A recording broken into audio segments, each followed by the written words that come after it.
Let's talk about how to find the volume of a cylinder. So remember that volume is the amount of space inside a 3D object. So the three-dimensional space inside of a 3D object, all that can fit inside. So think of liquid, or if we fill a box with ice, or we fill a container with ice cream.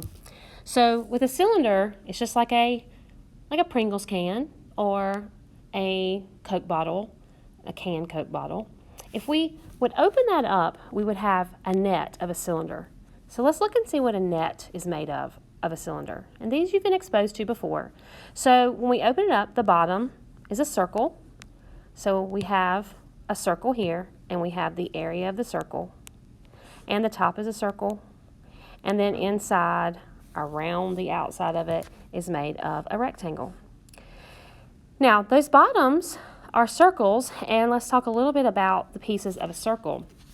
So we have circumference of a circle, which is the distance around the outside of any circle. Think of it as like a perimeter. So a perimeter is when we add all the sides together. Well, we can't add sides because this is not a polygon, this is a circle. So we have a certain formula for circumference. We're not really worried about that right now. That's prior knowledge that you should remember. But we also have some other pieces of our circle. We have our diameter.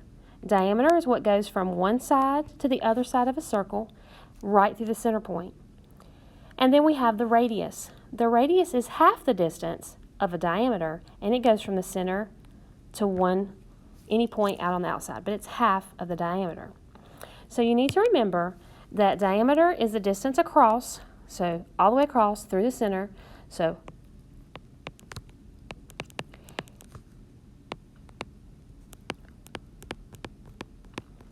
and then the radius is half of the diameter. So you can think of diameter divided by 2 gives you radius. You can also think if there's 2 radius, or 2 radii, when it's plural, is your diameter. So this is saying 2r, 2 radii. Okay. Now, the area of a circle's formula we have to know to be able to help us find cylinder. And this is something you've learned in 7th grade. So the area of a circle is pi, and pi is just a symbol that represents an irrational number, a number that goes on forever without any kind of pattern, and then r squared. So we take whatever the radius is and square it, and then multiply it times pi. Now, in terms of pi, we could leave it as pi, but pi, what we use when we're trying to find out the exact value or round to the exact value without pi in the final answer, we use 3.14. All right, so now let's talk about what volume of a cylinder is. So here's a cylinder put together. We have a circle top, circle bottom, and then the height of it. So if we think about what we need to know the base of the cylinder, which we now know is made up of a circle. And to find the base of the circle, or the area of that circle, we use the area of a circle formula. So that's pi r squared.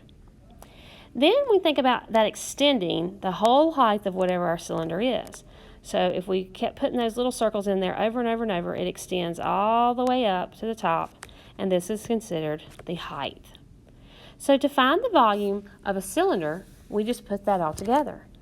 So volume of a cylinder, V equals, big V means volume, pi r squared, that's our area of our base, our circle, and then times height of what our cylinder is. So let's talk about some steps when we're using the formula. So when we're using a formula for any of our volume shapes that we're going to do in this unit, we're going to first name the figure. And today we're just working with cylinders. We're going to then write the formula every time, plug in the numbers that we know into the formula, solve in terms of pi, not rounding, we're leaving it with pi, and then answer by rounding with proper units. And anytime we're talking about volume, our units are always cubed because this is a 3D object. 3-dimensional means we have cubic units, whatever they may be. So let's do our first example here. We're going to name the figure.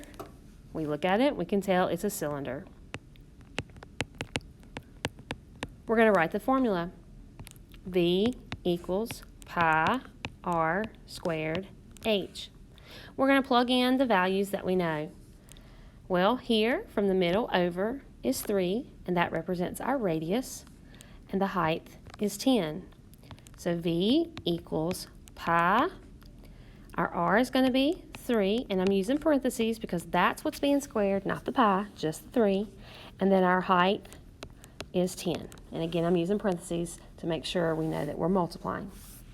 So now we're going to simplify in terms of pi. So we're not worrying about plugging in 3.14 right now for pi. We're going to just simplify what we have. So 3 squared, remember, is 3 times 3. It's not 3 times 2. It's whatever our base is times itself this many times. So 3 times 3 gives me 9.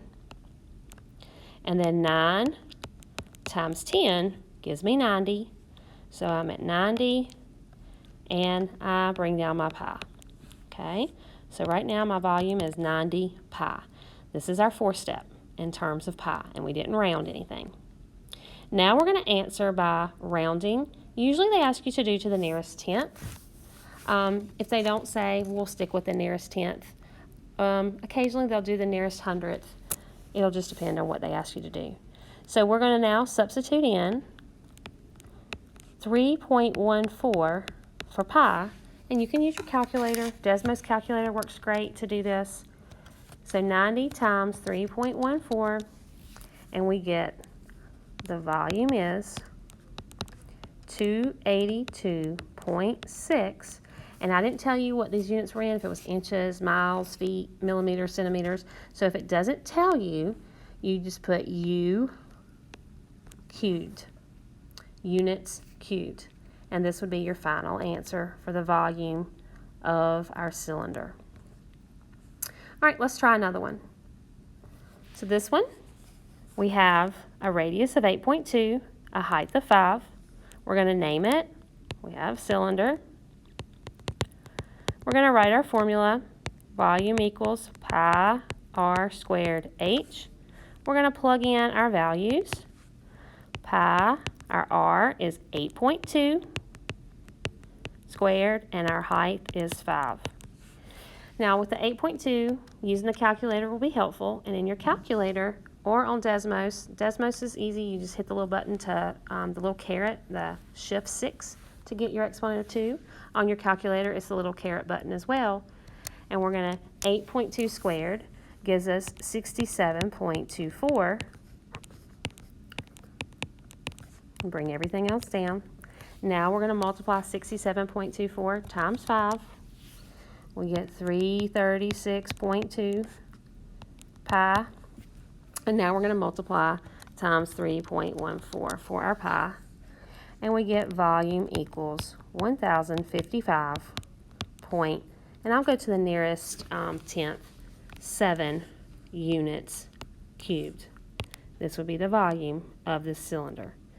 And I made these cylinders not to scale on purpose, so you're not just looking at them and thinking what they might be, but actually using the formula. All right, let's try one more. So we have a cylinder. I noticed something a little different here. On this cylinder, I don't have the radius, I actually have the diameter. So I have to know that radius is half of my diameter. Well, if my diameter is 8, half of 8 is 4. So my radius is actually 4. So this is a cylinder. My formula is volume equals pi r squared times h. Plug in our values. Volume is pi, r is 4, and height is 6. Now let's simplify. 4 squared is 16. And then 16 times 6 gives me 96. So we have 96 pi. And now when I want to simplify down to my proper units, 96 times 3.14 gives me 301.44 units cubed. So our volume is this final answer for those dimensions. Now you may see these in word problems as well. So I've done a very simple one. It says find the amount of wax required to make a candle with a radius of 22 millimeters and a height of 61 millimeters. So we can think about if we are making a candle, has a little wick on it, and we want it to be the radius of 22, that means from the middle over is 22, and the height is 61. Millimeters is a very small amount on a ruler. It's still a tall candle, but it's pretty small unit-wise. So we're going to we know it's a cylinder. We're going to use our formula, volume equals pi r squared times h. Plug in our values, 22 squared and 61. You can use your calculator. 22 squared gives you 484. Rewrite everything else. Now multiply 484 times 61, and you have 29524, 29,524 pi. This is in terms of pi. Now we will actually use 3.14 for pi. And we end up with the volume equals 92705, so 92,705 and 36 hundredths millimeters, because our units were millimeters. That's what our units were, cubed. And that's our final answer. So again, when we use our 5 steps, we name. So we can think about that, name the figure. So you can think about that as F. Then I use my formula, F. Then I plug in my values, P. I write it in terms of pi, P. And then I simplify and add units. So we'll make that one a U. So FFPPU might help you kind of remember the steps.